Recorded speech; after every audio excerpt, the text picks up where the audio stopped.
Are you a sad individual living under a Parisian opera house and dropping chandeliers on people's heads for fun? Well, you may want to stop because that's a crime and get yourself a podcast. How do you do that? Easy. It's with Anchor. Anchor is a totally free app and website, and you can record from your phone or your computer. You don't need fancy smancy equipment. Seriously, I have recorded podcasts from my bathtub while I was bathing. Anchor is free and super easy to use. Anchor has really simple podcasting tools. You sign up and then you start podcasting. It really is that simple. Within an hour of starting my podcast, I was already distributed on Spotify. Now I'm on Spotify, Google Podcasts, Breaker, and Radio Public. So look for the app or the website. The website is anchor.fm, and the app, just go to your friendly local app store and look up Anchor. That's Anchor. Happy podcasting!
Woohoo! Things are getting wild and wacky in the world of Westworld.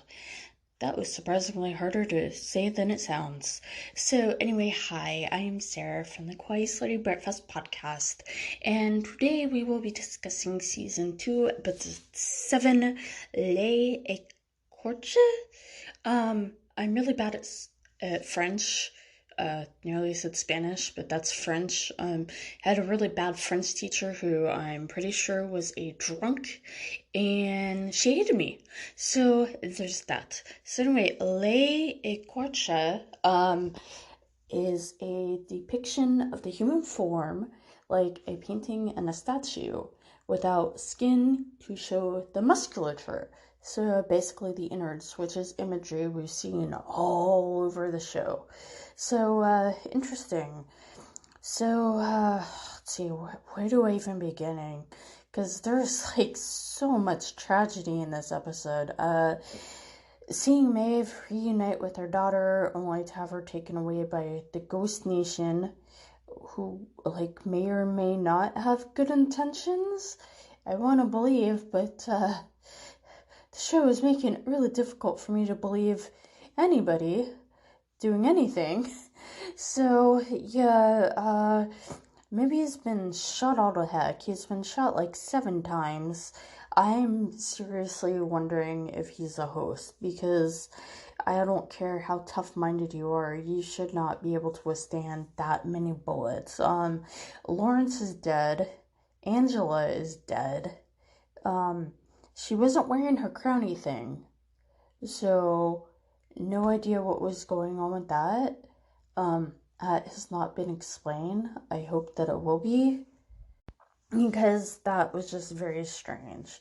I really like the way that she tricked the guy who was stupid enough to let himself be seduced by the enemy, but whatever. Like, it's one of those things where, yeah, buddy, you deserve to die. So the people that Lee called were the ones that shot up Lawrence and distracted Maeve from her daughter, so she was picked up by the Ghost Nation. So they take her back to the Mesa. Maeve's been shot too, and she's basically dying. And Lee wants to get her help, but then everything is going to heck in the Mesa because, well, the explosion, basically. And Dolores and her team have taken over. Dolores finds Peter, and he actually recognized her, and I love that so much. Like, I thought that was such a sweet scene, and it's nice to see that, yes, Dolores does really care about him, like, not just as a means to an end, because he has the plans that she maybe wants to destroy, or maybe she wants to build more hosts.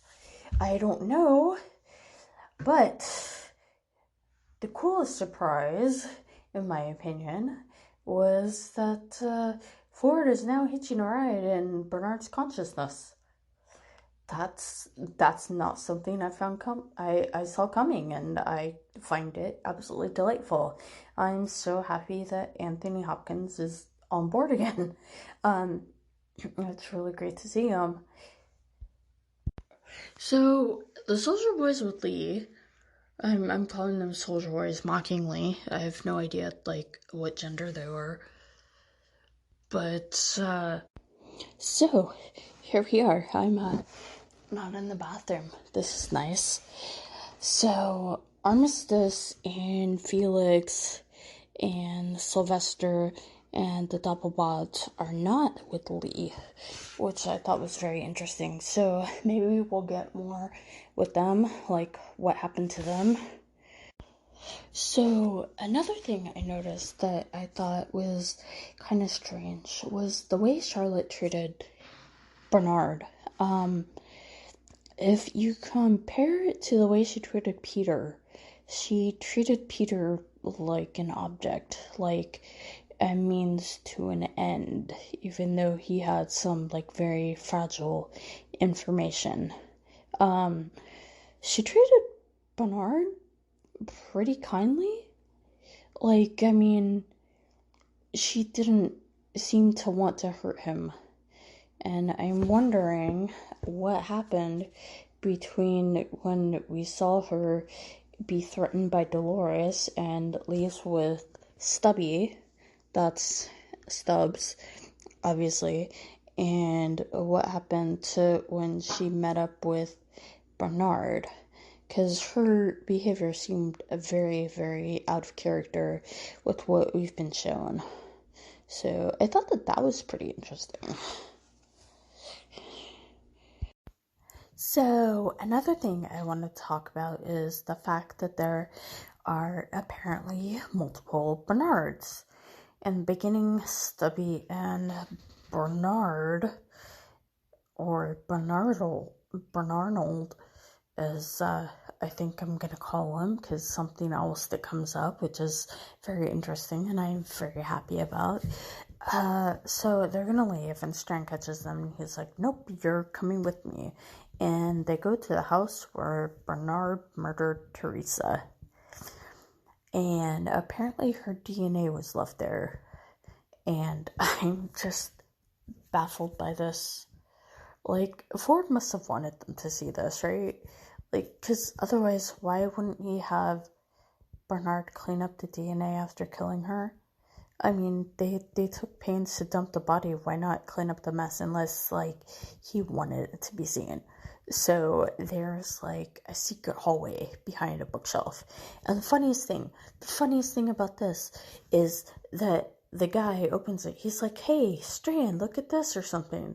And then he opens it, which kind of suggests that he opened up and he's like, oh, goody, gumdrop, Strand's gonna love this. I better close it so it can be a surprise. It was very amusing to me. I don't know. Maybe I'm just easily amused. But anyway, they go inside at the locked door. They have to kick it down. And there is a room full of Bernards. And it made me wonder, have we been seeing the same Bernard?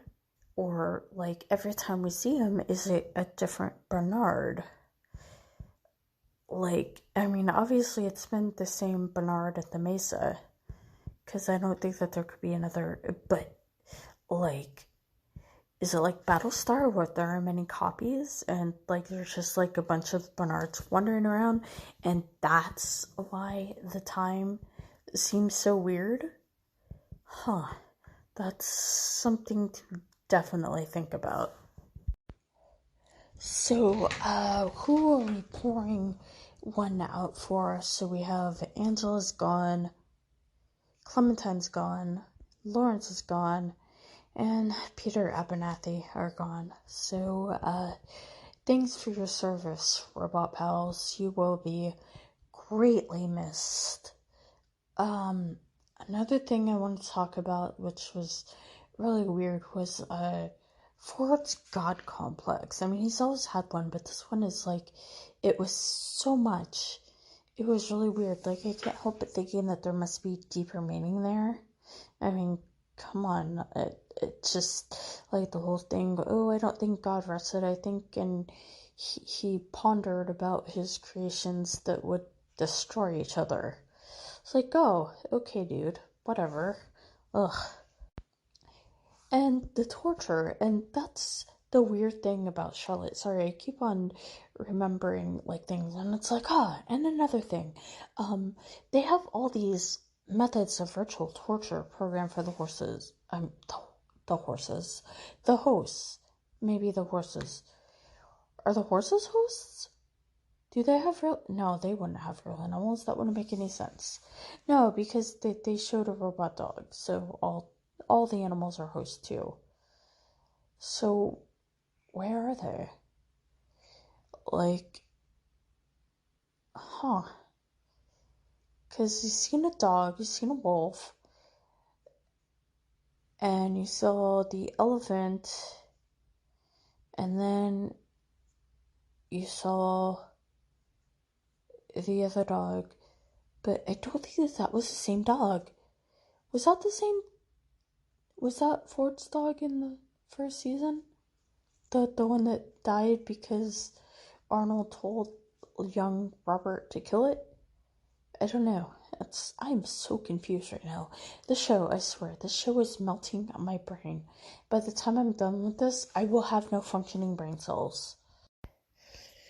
Lurg, I want to figure out what Charlotte's on about, because there had to be a reason. There had to be a reason why she got information and then she called people in so that Bernard could give the information. Why? Why would she do that? That makes no sense. My brain is like leaking out my ears metaphorically, so I'm gonna leave it at that. And yeah. See you next episode. Woo!